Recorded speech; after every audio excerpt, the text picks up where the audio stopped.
ไม่สงค่าเอี่ยวพูชิฟ้าเขาว่าไงดูลูกกล้ามาเพียวนะลานจอดรถลานแอดพูชิฟ้าเนี่ยในจุดชมวิวเด็กขึ้นกว่าเนื้อจุดชมวิวเขาไงอ๋อตุ๊ปโปเด็ดขึ้นกว่าเนื้อพวกนี้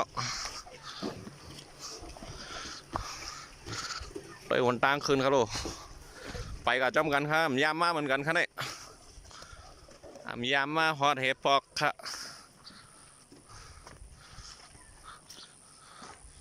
อันนั้นหนทางโดดอันนี้หนทางก้นเขาช่องไผ่ช่องมันของคนเจ๊ก็มีโอ้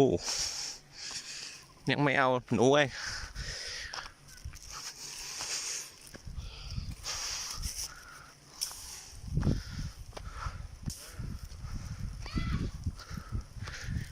700 กว่าตะลง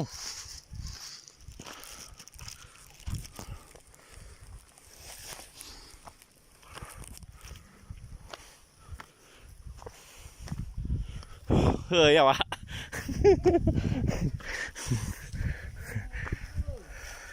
เฮ้ยอะวะเฮ้ยหนาวะเนี่ยไปครับดูยางขึ้นมากันในก็พวกเฮ้ยเอาเนี่ยฮัลโหลเสะเมื่อติ๊กเมื่อไกลเขานั่งรถมาจ่อแล้วเนาะกำเขาขึ้นมาโย่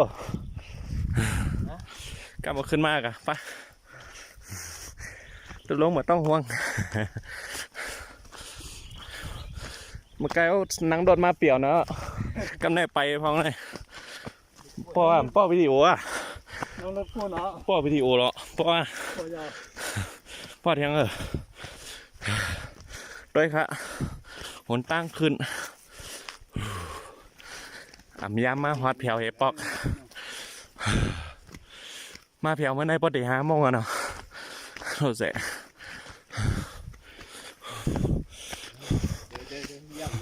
ฮะตัวลงอีกยังอ่ะนะนั่นเกี่ยวกับคุณครับเจ้าแบบป้อมันขาดด้วยเซนเพื่อน้ำอ่ะนั่นเกี่ยวกัน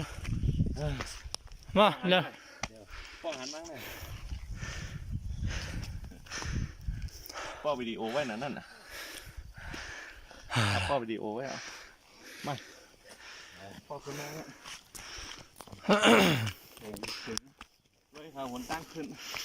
ยันเกี่ยวกันครับเนาะ760 กิโลเขา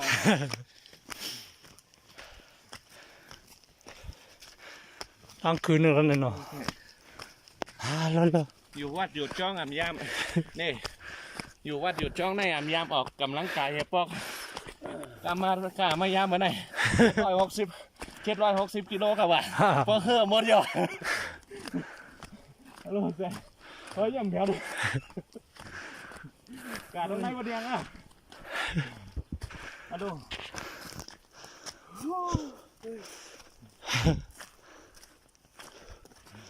ผมพวกคนปีน่ะพวกอะไรขึ้นมาลอยผู้ชี้ฟ้าได้รถดำน้ำเดียวกันนั่นเนี่ย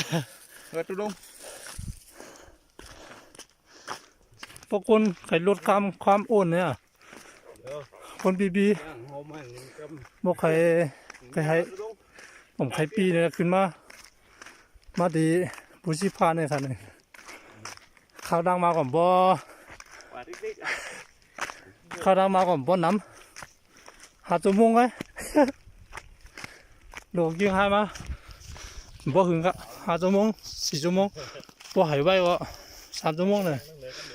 จุดชมวิวภูชีฟ้าเนี่ยดีด้วยวิวภูชีฟ้าเนี่ย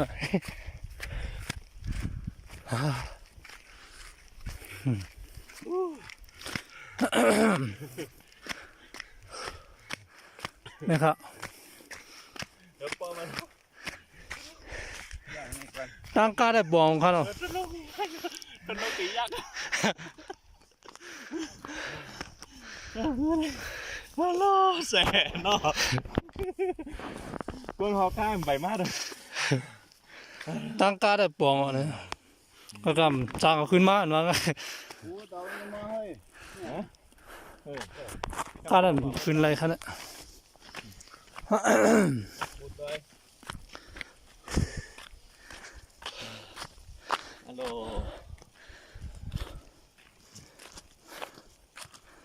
ไม่ฝันที่ได้มานี่ ไม่หยิบฟันเนี่ย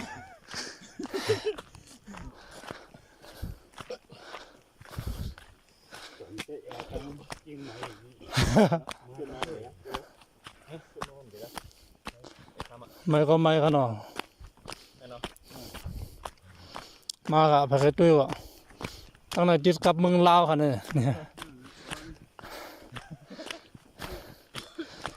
เมืองลาวกับเมืองไทยเนี่ยแข่งกันร้อยเนี่ยไว้ขนาดนั้นอย่ามาใครมากก็มาดิ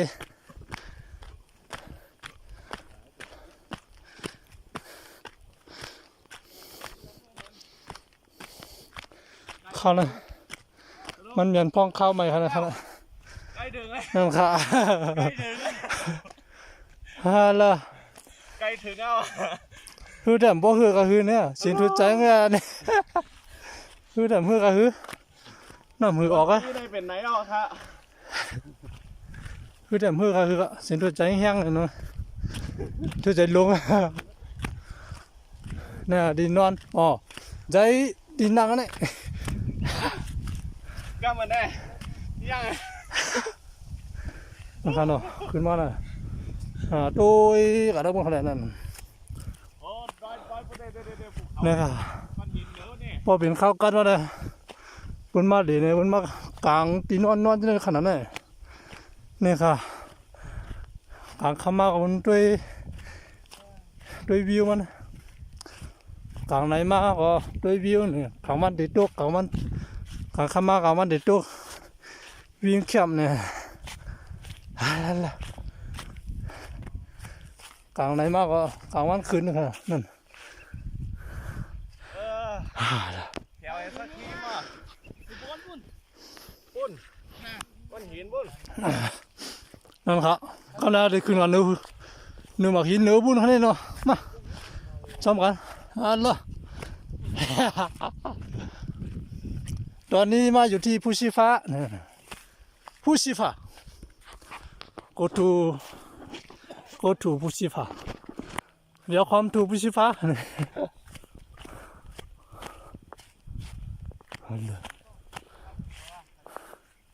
นั่นเขาเป็นข้าวกันมาได้วิวในแคมป์นั่นกันนั่นน่ะอันนั้นมาเนี่ยมันจะเป็นข้าวใหม่ หน่ายาวปวดชิฟ้ามาเมื่อตั้งเหนือแทงอันนี้เป็นการดีพี่น้องเมืองใต้ขนาดป้อได้มาฮอดแถวป้อนี่ป้อได้มาหันเจ้ามาฮอดเนาะสาธุอนุโมทนาจำกันค่ะนะสาธุอนุโมทนาจำกันค่ะปวดชิฟ้าครับวันนี้อันยามหันมาหันเมื่อไหร่ค่ะเนี่ยน้ำเหือดเต็มหมดแล้ว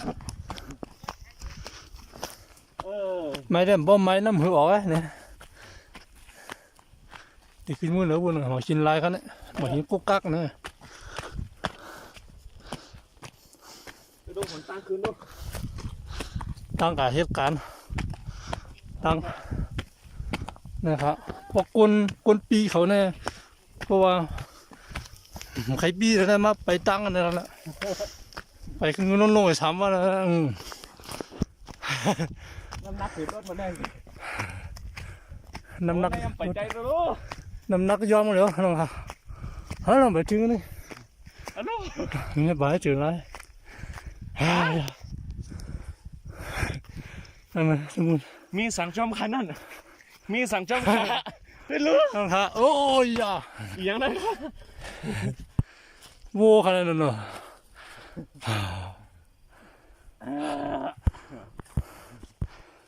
น้องค่ะน้อง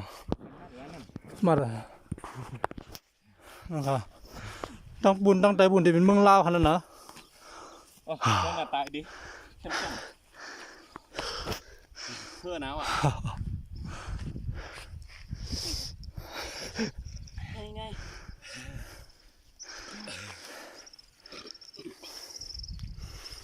อ้สดชื่นเย็นสบายสุดยอดโอ้one two go ฟูชิฟ้า เขาเนี่ยอะไรนั่น ในวันตั้งกับพะเยากันนั่น จะนั่นเป็นเมืองลาวนั่น ฮะ เมืองลาว เมืองลาวอ่ะ ในบ่ลงกาที่ลงลูกร้อยลงกาถึงเมืองลาวนั่น อ๋อเมืองลาวนะ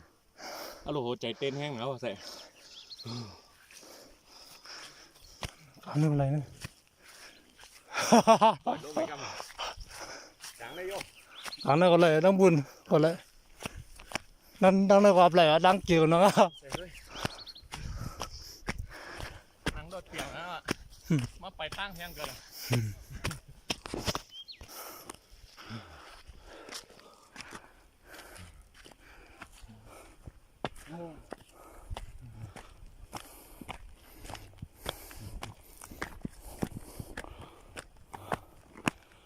quân đêm bốn năm mà miền phongมันเหรอ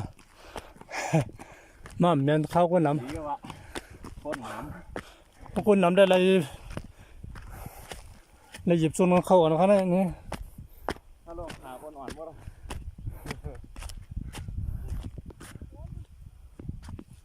ไปหน่อย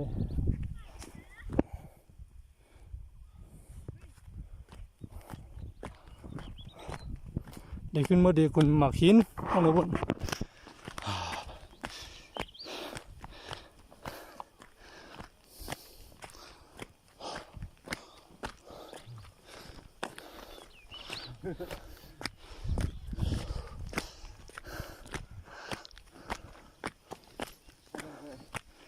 ถุยใจลงคือเดมคือถุยใจลงเมืองลาวแล้วเส้นทางเมืองลาวแล้ว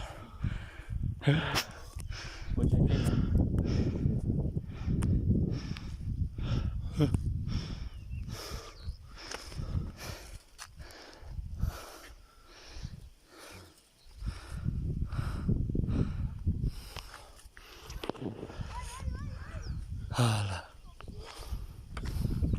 พวกเขากัดได้ขึ้นมาได้หมูกัดแล้วเนี่ย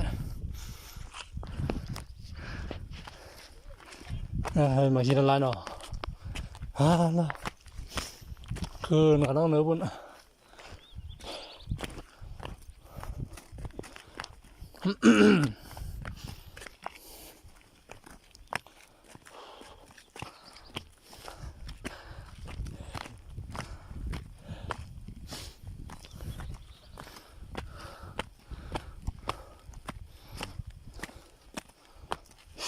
ฮัลโหล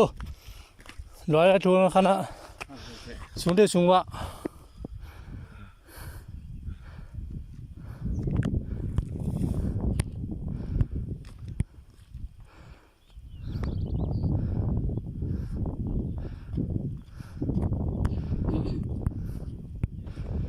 มึงเล่าอะไรเนาะ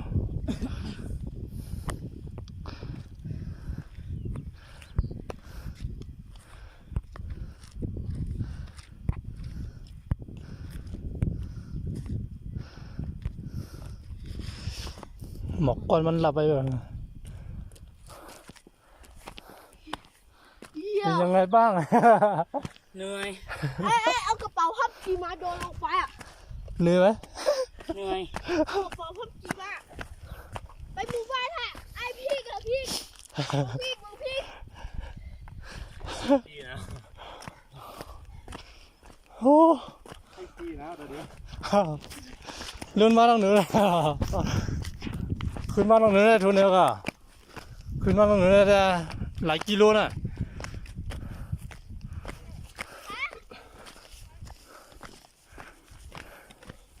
เพราะว่าหมูที่ไปกินในปากก็มีไง แล้วหือหนาวขนาดเหนื่อยมาก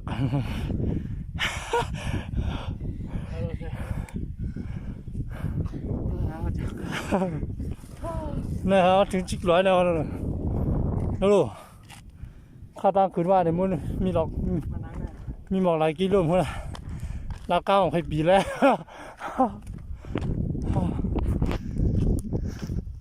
บอลลงได้คำกล้วยนะหนูลงก็คือขึ้นก็คือ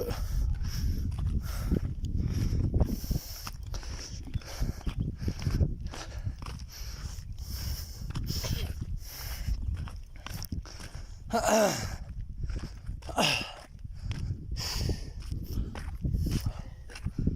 ะครับมาถึงเดียวครับเนี่ย มันเดียวไม่ได้ชัยโย ผู้ซีฟ้านะครับเหียงหัวปาก28กิโลเนี่ย1,628เมตรเนี่ยนะ เอ้ามีไปต่อ ประเทศไทยไทยแลนด์ มีไปต่อ นั่นตั้งบุญที่เป็นตั้งลาวเนี่ยผังลาว ว้าวมันยังจบนะมันมีแหมนะมันมีแหมนะเส้นทางมีไปต่อ นั่นครับตั้งแต่บุญที่เป็นตั้งลาวนะผมหันกระแลหมอกก้อนนั้น ดีทางลาถึงแล้วปอได้ถ่าย